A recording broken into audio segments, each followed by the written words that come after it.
You are listening to Vicky Goes On and On with Vicky Stokes and James Wells. There's a noise at the moment because the plumbing in this flat is mental. What the fuck is... But that's an external sound that I can hear. How are you? That I can hear, but it's external to this conversation. I'm alright. See, I'm saying, I'm asking you that, and it's like 5 seconds delayed. See, there's zero delay on my end. Okay, well, I'm going to say something, and then once I'm going to ask you a question, and then when I've finished the question, Yes. I'm going to then start counting, and let's see how long it takes. But by the time you start answering and interrupt me, okay? So, how are you? 1, Okay. 2, 3. I'm okay, thanks. Fucking hell. Is that any better? For what? That? For what? For this delay thing. The fuzz has gone. All right, I'll ask you the question again. How are you? 1, 2. Okay. Oh, okay. That was a bit better. So what's that then?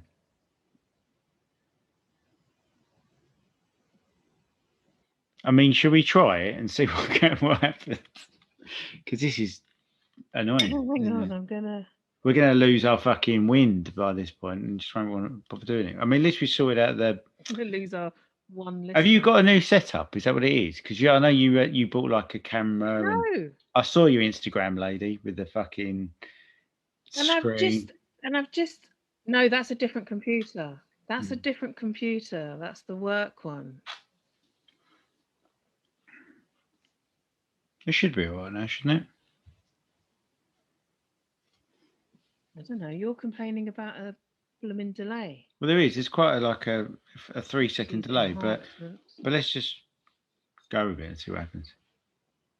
The edit might just take longer because I might have to edit out all these fucking 3-second pauses. It definitely sounds better. Well, that's nice.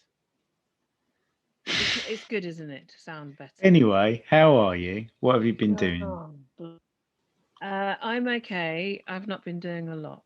But the reason why I think that we need to do this podcast when we are doing it, i.e. now, despite the technical difficulties, is because you don't mean there's been a little bit of a hiatus. But you don't mean we have to do this podcast as in the podcast in general. You're talking about this particular episode, aren't you? That's right. Because I think it's important for our 7 listeners. No, that's not true. We do have many more than that, but we have had a little bit of a hiatus, and I wanted to address it.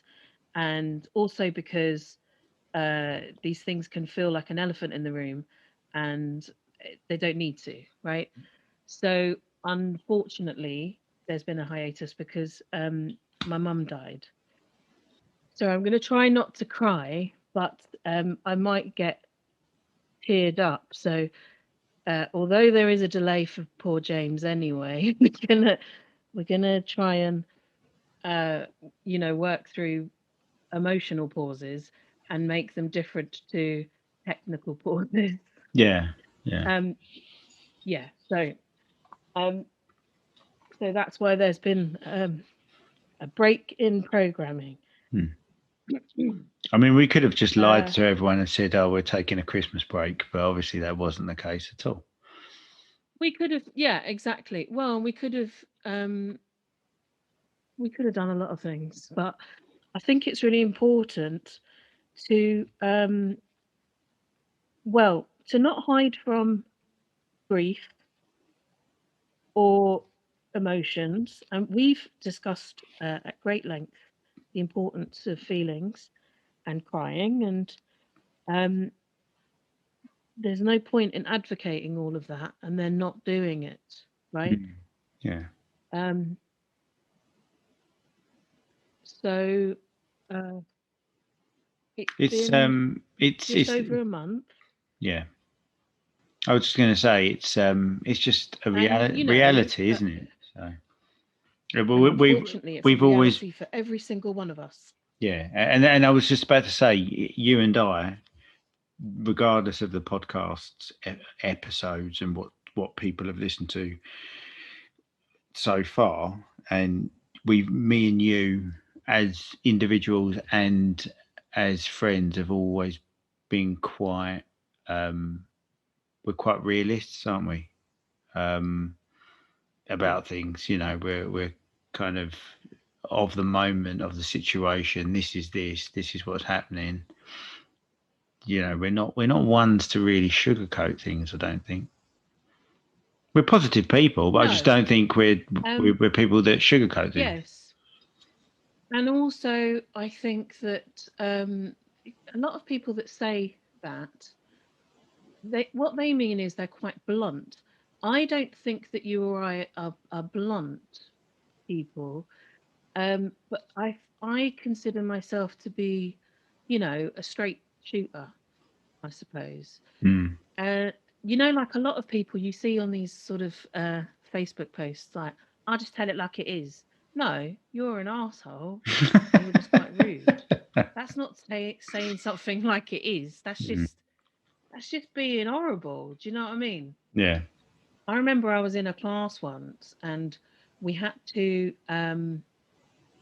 say a thing that was not nice, but in a non-personal way. It's quite complicated to explain, but also because I don't really remember what the fucking point of it was. But so the example was, we had to say a criticism of someone else's shoes, right? Mm. And so my thing was, I said something like, "Those shoes are very unique, but I wouldn't have chosen them. But they seem to suit you very well. Mm. But they're not really my cup of tea. So I'm not really a fan of them." And everybody else was just like, "I like your shoes, but like I don't really like them." It's like, no, that was not the rubric at all. But anyway, that sort of sounds like a little bit of a tangent, but it isn't. It's just, the point is, you and I do have a way of being straight with people without being short with people. Yeah. Although we may get in trouble for saying straight. Did you read about you can't say nitty gritty? I did hear that from someone. Was that on a podcast or something? Oh yeah, no, I heard it on a podcast. I saw it on a Ralph Garman one, nitty gritty. Is it what? What was the reason behind that? Did it have like slave connotations or something? Well, the article that I read, said that the reason why a particular broadcasting corporation has banned the use of the term nitty gritty is because would this be a links to the slave trade. But a linguist in this no, is this a corporation that I'm quite aware of? We are all aware of it. Yeah, we should all be paying our license fee. Oh, okay. I didn't realise it was them that banned it. Apparently, but that actually it was not from the slave trade. This linguist said it was actually from like 1920s New York, and it is African American vernacular, but not because of the slave trade. So one might argue it's more racist to not say it. I was going to say nitty gritty though is more kind of, anyway. It's all about getting down to the dirt, isn't it? And getting into that's what it means. It's like all the grit, all the tiny bits. Let's get right into the detail. That's what it means. But that's racist. It's ridiculous. Yes. Most things are. Yeah. racist, sexist, ageist. So, but anyway, all of that to say that let's get down to the I nitty am gritty. dealing with grief. Yeah. Of Yeah, let's of get down to the nitty gritty yeah. of grief. You are, and would you say that? I So, mean, this is going to be a stupid question, but would you say that you still are dealing with grief? Because grief doesn't, dissipate of overnight, course, does it? there's no, there's and I don't think there's an end point, and I think that um, I think that you just learn to navigate it in a way, I suppose. I mean, the thing is it's a funny one, isn't it? Because in a way, because you sort of when when the unthinkable thing happens, this thing that you're worried about for a long time, because my mum wasn't in the best of health. Um, you have this sort of constant low level anxiety, and then the worst thing happens, the thing that you've been scared of for 6 months, a year, whatever, if you've got somebody who is not in the best of health, and um you you feel like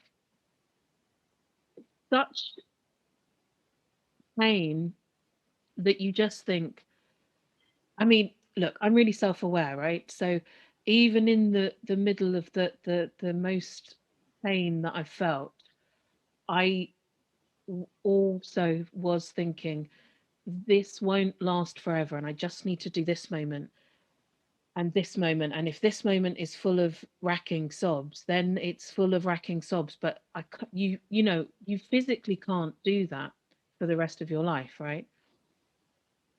So I am currently in this mode where it's sort of easier for me to talk about my mom, but I still obviously get choked up sometimes, and it sort of depends what I'm talking about and what angle I'm going from. It's just grief is very overwhelming. Sadness is overwhelming. Some happy feelings are overwhelming too, but it's nice to be overwhelmed by them. For example, um, I went to Disney World and that was overwhelming in a really positive way. So you can ride that and that's lovely and it's great. And you just don't want that feeling to ever end. But I think the most surprising thing about this grief, or grief in general, is when it takes you unawares. And I just think that I want to tell our listeners, just be patient and just do the next 10 seconds. And that's all you have to do, the next 10 seconds. And I think it's really good advice in anything, but perhaps in grief in particular. Just feel that feeling for the next 10 seconds, or when that 10 seconds is up, you do the next 10 seconds. Also, distraction is fine and helpful and great, but you can't distract yourself 24/7. So you are just going to have to feel your feelings. And it's hard, but it's fine because everybody has them. And the other thing that I want to sort of put out into the world is everybody's grief looks different and feels different, and they're all correct. And that's it, really, I suppose. Those are the things that I want to. It's very helpful to talk to people. If you can't talk to people in that moment, don't. If you need to go off for a second by yourself, you can do that. I mean, the other piece of advice I've got for anybody, which is just good life advice, is get yourself some good friends. And I'm very lucky that I've got some great friends. So, you know. Do you think? I mean, I suppose you'll never be able to know this, but do you think it would have been different had we not been in lockdown?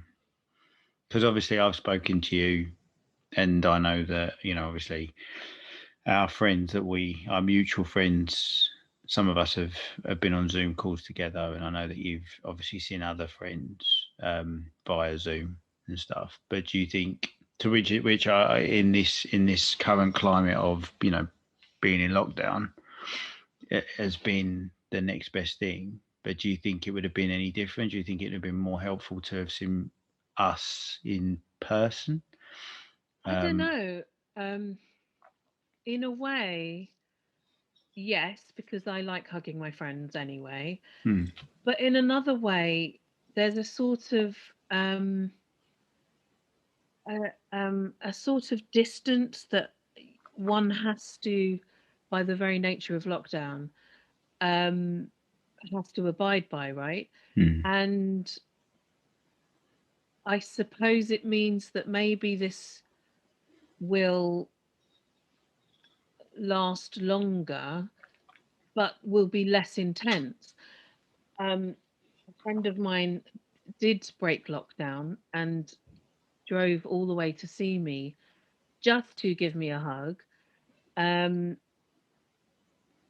but there's I don't know, is it an English side of me?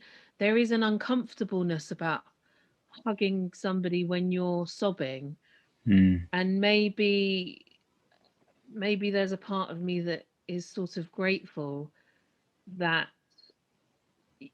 there are certain things like the funeral arrangements. I had to do all of the funeral arrangements, and that's fine. Um, but there are certain things that it's like, well, matters have been taken out of my hands. Only 24 people can come. More people did come, and they had to stand outside. But Hmm. it's sort of like, well, look, it's out of my control. Yeah. And we can't arrange a wake, we can't go to the pub, we can't, which are things that I don't think my dad would have wanted to do, and I certainly don't think my mum would have given a shit one way or another, to be frank. um so in a way, there are things that are taken out of my control that I'm grateful for. And it's a difficult one, isn't it? Because I don't know, my mum didn't die not in lockdown. So I Hmm. I don't know the answer actually, Yeah. um but in a way it's been sort of, there are certain limitations that, which personally for me it's been sort of uh constricted in a way. And so I was making it very clear to everybody that I can only really deal with one thing a day. So for example, I had to go to the funeral home, and I asked my brother to go with me, and he obviously said yes. And I went back to my my parents' house afterwards and said to my dad, "That's all I can do today, and I'm going to walk to my flat now." I've been very good at being very clear in what I can handle and what I can't handle, and they've been very good at hearing what I've been saying. Yeah. And then, like another day, I was like, right, I can only do this thing and this thing, and everything else I'm not going to do. I can't handle any more than that. And one of my sisters was like, yes, you keep saying that. Because I'm like, well, but I'm just being very clear with everybody. Um, I don't want to disappoint anybody, but also I need to look after myself. I mean, I live alone, right? Yeah. So Yeah.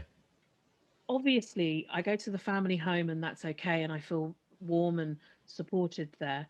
But I still need to come back to my flat by myself, and I know that I can call upon any of my friends, and I have, a number of great friends, some of whom would break lockdown for me, and I know it, but I wouldn't want to put them in that Is that a position. dig? But no, not at all. Fucking I ungrateful. wouldn't, and I just Unbelievable. wouldn't want to. I wouldn't. No. Unbelievable. I wouldn't want to get them into any trouble. The last time I fucking Um,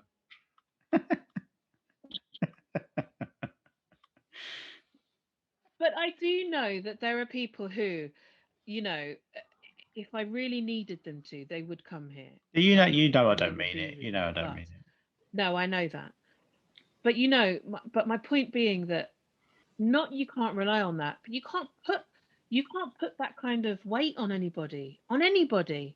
So I'm being very I'm very self-aware and I know what I can handle. And so I was being very clear about, look, I can't handle this, and this, and then got to go to my own flat and be by Yeah. myself and sit and watch Netflix and what?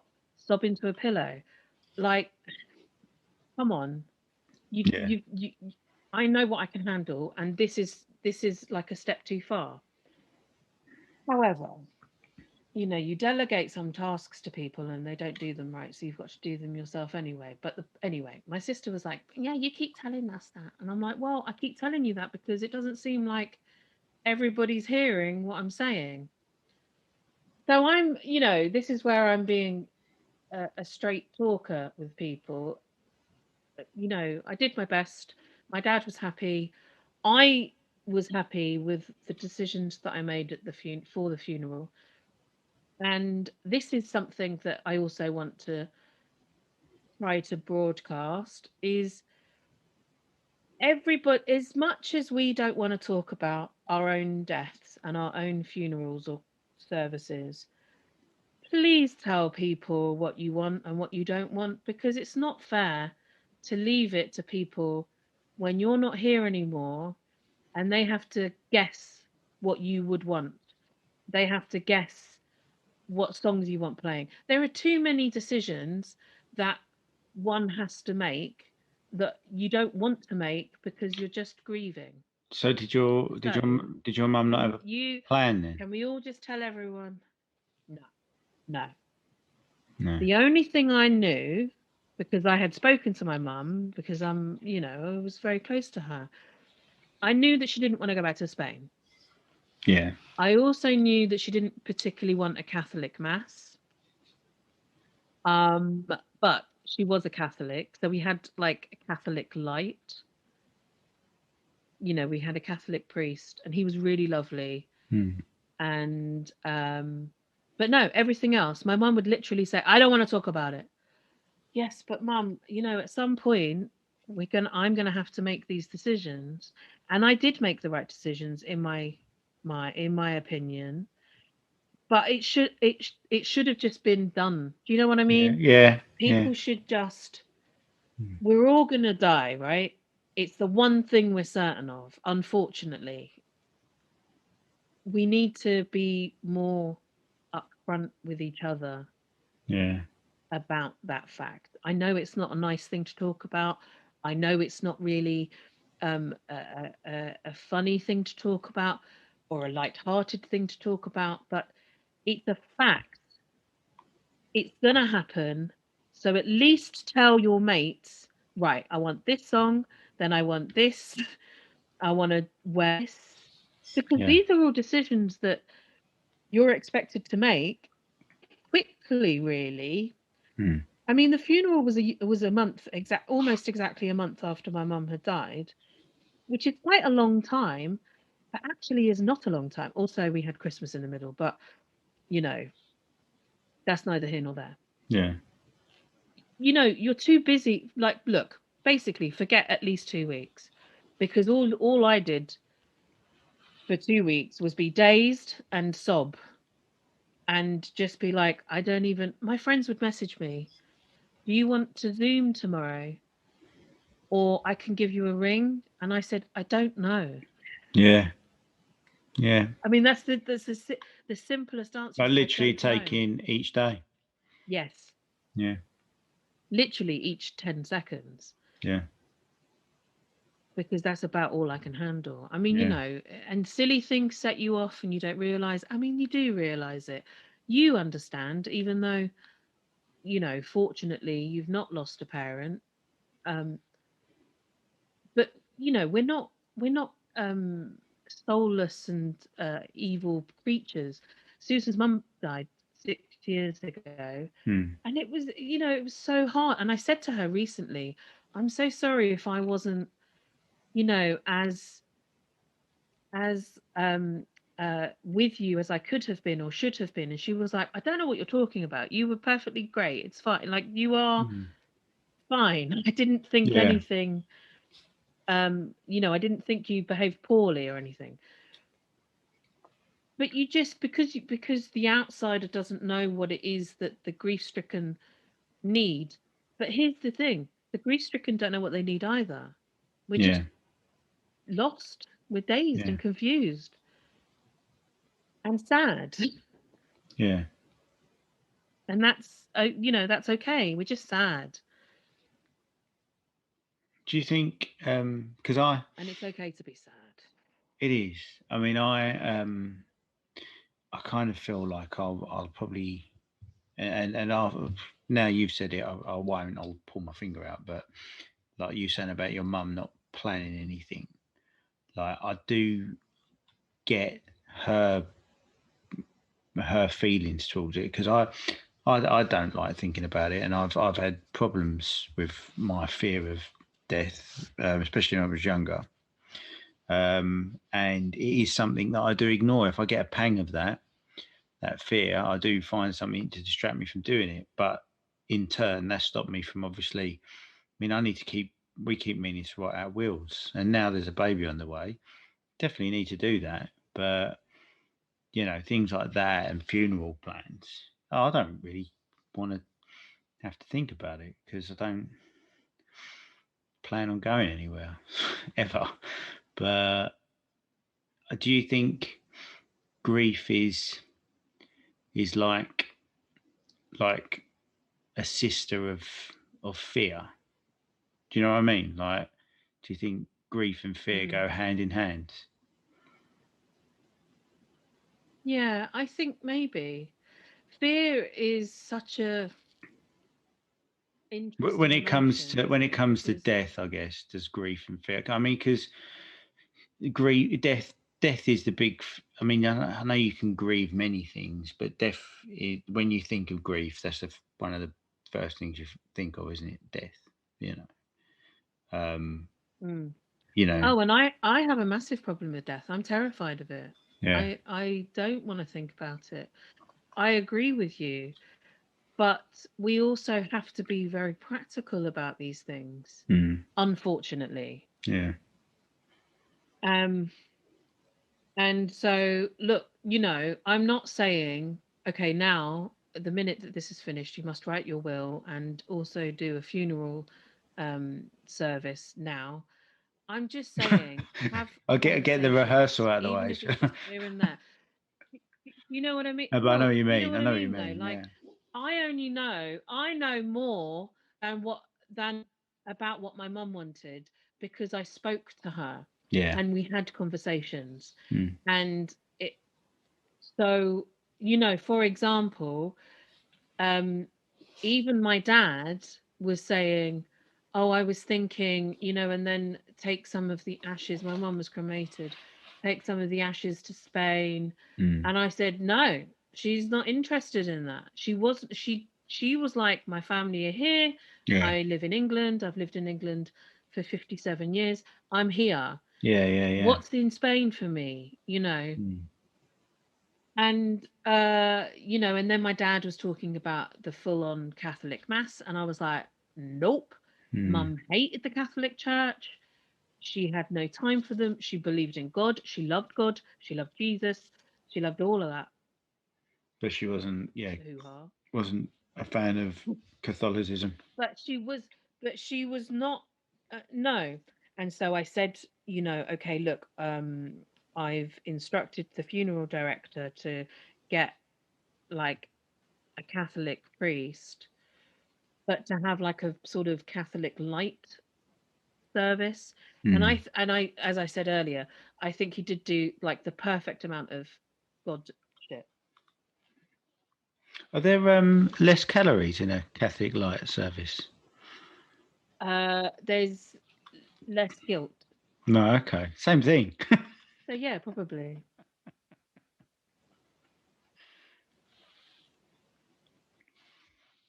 Do you? What are the? Yeah. No, I'm not Catholic. What are the? What have you found has helped? Is it watching TV? You know, eating particular foods, reading, doing nothing. What's Well, helped you? do you know what I learned actually? I learned that uh I I personally have never used sadness as a reason to drink, Okay, because um which is a the good day thing. after, my sister, it is a good thing, yeah. My sister came round and she had some prosecco with her, which one is a celebratory drink anyway, in my Hmm. opinion. And two, I was just like, I drink a fucking lot, but to me, drinking is about socializing and being happy, and not, and it made me think more about this. I've never been the sort of person who's like, oh my God, I've had such a hard day, I must have a drink. I'm Hmm. like, I mean, look, I've drunk because I've had a hard day, but in a different way. It's more like, oh, I've had a Unwinding. hard day. Let's go out and have a nice time. Yeah, yeah, Let's go have some party time. You know, instead of drowning my sorrows, it's more about celebrating yeah, my yeah, friendships and yeah, socializing. And yeah. so I thought that was quite an interesting observation for me to learn about myself, because as you know, I am fond of navel gazing or self awareness. Hmm. But I thought that was quite an interesting observation. Yeah, Also, just that, the people who are going to behave in the way that you expect them to will behave in the way that you expect them to. And that's okay. Like I said, everybody grieves in yeah. different ways, and everybody is grieving in the correct way. Hmm. I find it interesting that a lot of people are like, well, I had to go back to work immediately because, I just needed the distraction. I'm like, work is not a distraction. Hmm. Talking to my friends about any old piece of shit is a distraction. Yeah, Um, I asked, Susan sent me a video of dogs, and I was like, I actually can't watch this because I always used to save them to share with my mum. yeah, yeah. So can we like lay off the dog sharing? Hmm. But um, it's just, that's one way that Susan and I have of cheering each other up anyway. So of course it's natural that she's going to do that, and I'm very grateful. But it makes me sad, Yeah. like most Yeah, it's things. it's too it's too too much of a fresh But reminder, isn't I it? just, yes. You know. So I watched a lot of Family Guy because my mum doesn't like Family Guy. Um, a lot of, although she did quite like the baby and the dog. But it's much more like my thing. Hmm. And I'm like, Stewie and Brian. Yeah, yeah, yeah. I watched a lot of Simpsons on Disney Plus, but as you know, I watch a lot of Simpsons on Disney Plus. Yeah. And again, because although my mum liked it, she likes Bert. Um, it still is much more of a my thing. Bert Simpson. Um, and so Bert Simpson, yeah, Simpson. Excellent. That's right. Yeah.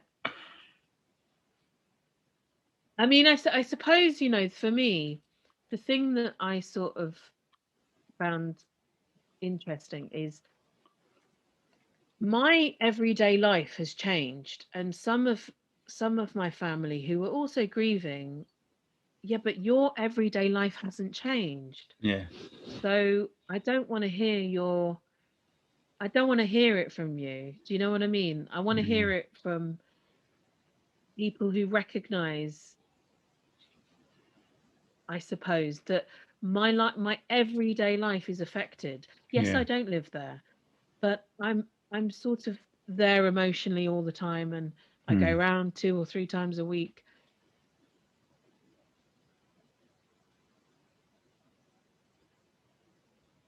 Every day, somebody's life changes. At the moment, personally, it's my life that's changed, but you get used to a new regime, and that's that, really.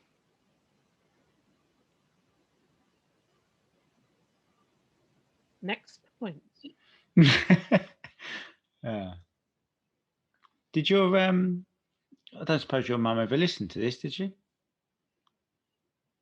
Did she know about it? Did she know about the podcast? Yeah. Did she? Yep. Yeah. Yeah. Yeah. What, The radio show with your friend, yeah. James. The married one. Yeah. Yeah. And he has a wife. Yeah. But you're not friends with a wife. Well, I'm not friends with her, but I'm friends with him. But you went to his wedding, yes. But for him, yeah. It's not that hard to understand, you know. She had a lot What's of his name? James. James. Yeah, yeah, James. She had quite. Opinions. She's very traditional in a lot of ways, wasn't she? Yes. Yeah. I wear glasses because I read too much. Was she the kind? Is she the kind of And mum it's bad for you that's to read like too much. don't sit in too close to the TV? Because that hasn't been proven, has it? I don't care about the TV. It's reading. You're always reading. No. Well, I don't know. Maybe the reading thing's been proven. There was an article I read years ago about how I think it was Chinese or I think it was Chinese students, children Careful, have a careful. higher rate of having to wear glasses, Right. and they've no listen, this is not racism. They've got a higher rate in China in young Chinese people of wearing glasses. That was caused by they've got like intense studying schedules. Right. And I was like, or genetics is that they have, they're more predisposed to wear glasses. I don't know. Both my parents wore glasses, and I wear glasses, so I don't know. Anyway. I keep getting pop ups to Yeah, say. she sort of didn't understand. Oh, there goes the delay again. I was say I keep getting pop ups to say my internet's unstable. Fucking wank. You know how many pop-ups I've had to say that? 0. Yeah, but why is it then? You started this with, why don't you sort your internet out? Yeah, so why is it where it says V Stokes at the bottom, them bars are like they're going from red to yellow? Is that you or me? I don't know. Mine doesn't have that. Is what it is. But yeah. We'll do what we can. Yeah, we have just won our pledge, the community, to have broadband installed in the area. Fucking hell. So you don't even have broadband, and Moving you're into having the a go at 21st me. century. Yeah, but the 4G mast that I've got is really good. We haven't had any problems, have we, since I moved in? No. I watch Netflix all day long. Yeah, but 4G ain't Not all day long. I do broadband. work, but no. But 4G, Yeah, well, kind. sexism. It's not. If you get good 4G, it can be better than broadband, can't it? Yeah. Do you know what? The only issue we have I is don't know, Disney because I heard, Plus. yeah, that 5G causes. Yeah, but this is 4G. So what does 4G cause? Do you? Just normal flu. It's my Have you parents' been? wedding anniversary tomorrow. Ah. So you're gonna see your Yeah. dad or anything, or what's the protocol there? Would it be see your dad or leave him to it? I suppose it depends on the person, I guess. Yeah, I suppose so. I think my dad appreciates me going round. Mm. I've I've made it very clear that, I used to go around twice a week and I will still go around twice a week, Yeah, of course. you know. Of course. So, I Mm. find it a little bit sad for him that other people are like, well, now that your mum's not there, well, it's not just my mum that I went to see, though. Do you know what I mean? There Yeah. are two dogs. There's my brother Philip, and there's my dad. So, Mm. and yes, it is different and it is hard, Mm. but it's hard for them. They live there. Mm. Have you noticed like an awareness or a change in the dogs? So my mum died at home, Mm. and when they took her away, um, we let the dogs out of. They were in my brother Stephen's room, Yeah. and Millie, who's the older of the dogs, she was like sniffing where my mum was, Right. and she was looking at us in a way that was like something's happened here.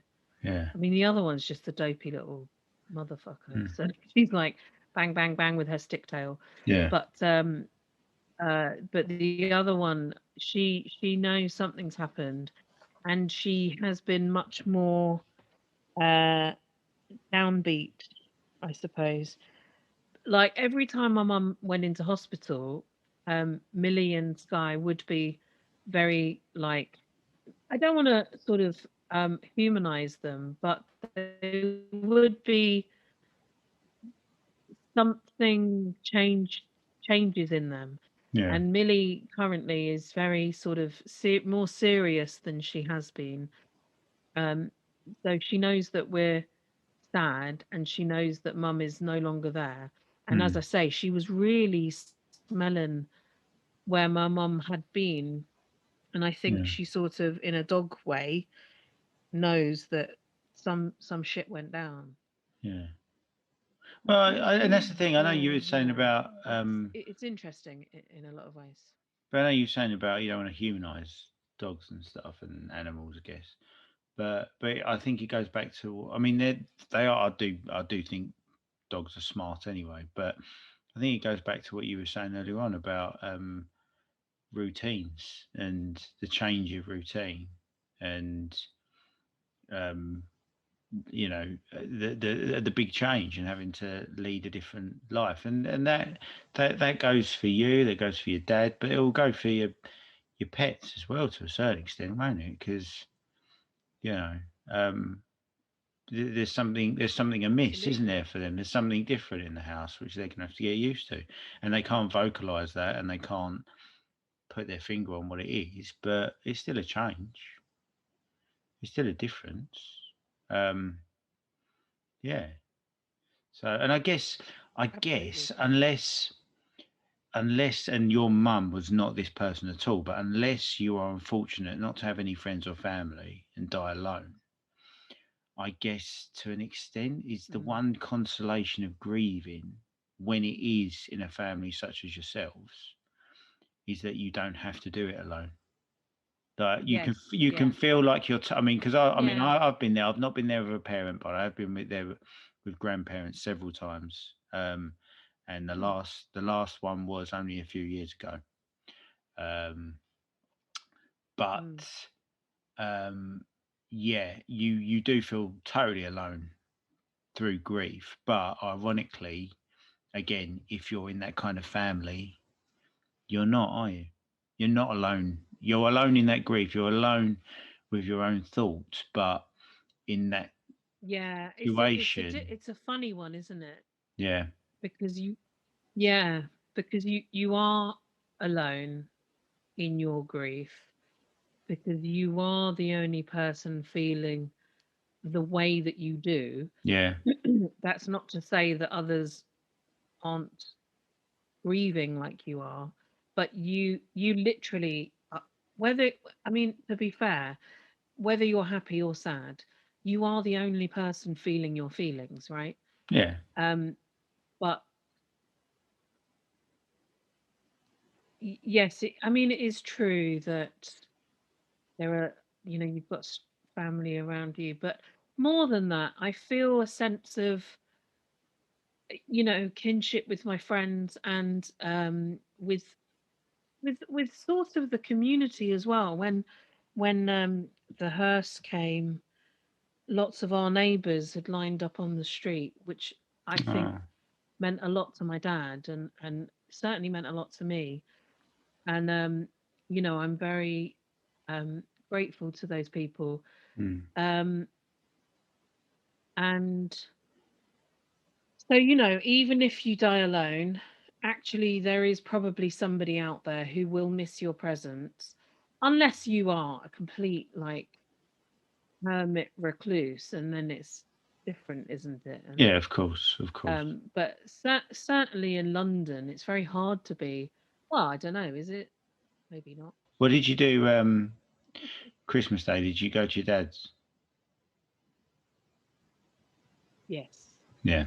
But I made it very clear that I just wanted it to be like a normal Sunday that I go round and have roast dinner. Mm. So we Yeah. didn't have turkey. My dad was talking about getting a crown, and I was like, so we didn't have turkey. We didn't eat round the table. I just Mm. wanted it to be like another day. Yeah. But I'll come round. But anyway, I was going round every day Yeah, of anyway during course. that period Yeah. because, you know, Mm. um, and then New Year's Eve is my brother's birthday, so I went round for his birthday, Mm. um, and we watched. Me, and two of my brothers watched cartoons on YouTube. Cool. Like old school cartoons, or we talking? Then I went home. Yeah, yeah, yeah, from like the 70s and 80s. Nice, like stuff that we used to watch. Like, are we talking like kind of filmation, like He-Man shit and stuff like that? Are we talking A little bit of He-Man, but we there was a lot of like, do you He-Man? remember this? Do you remember this? Do you remember this? Do you remember? And we it was more like You went down the YouTube rabbit hole of James the classic Cat. cartoons. James the Cat, fucking hell, yeah. My name's James, James the Cat.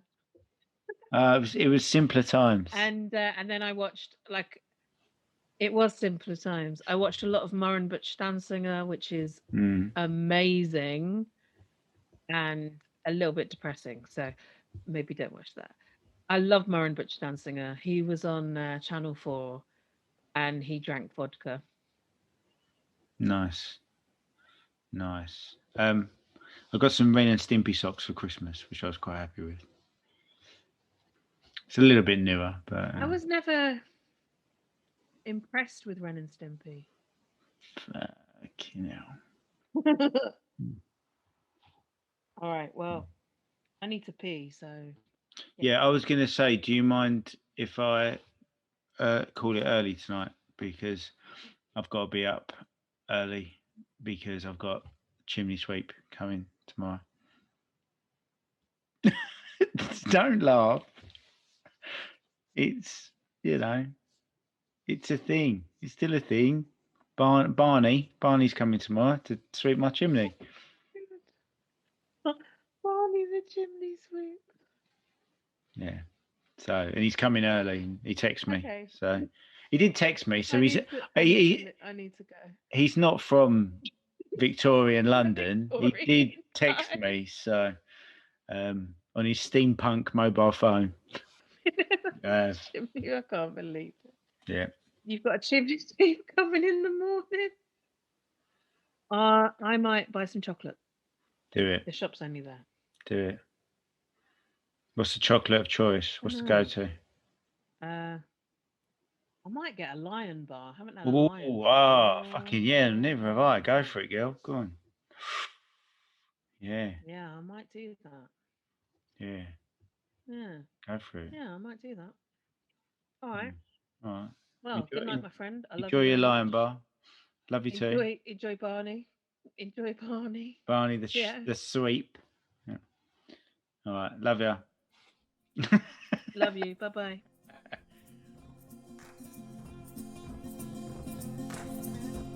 This has been a Head Full of Straw production of Vicky Goes On and On with Vicky Stokes and James Wells.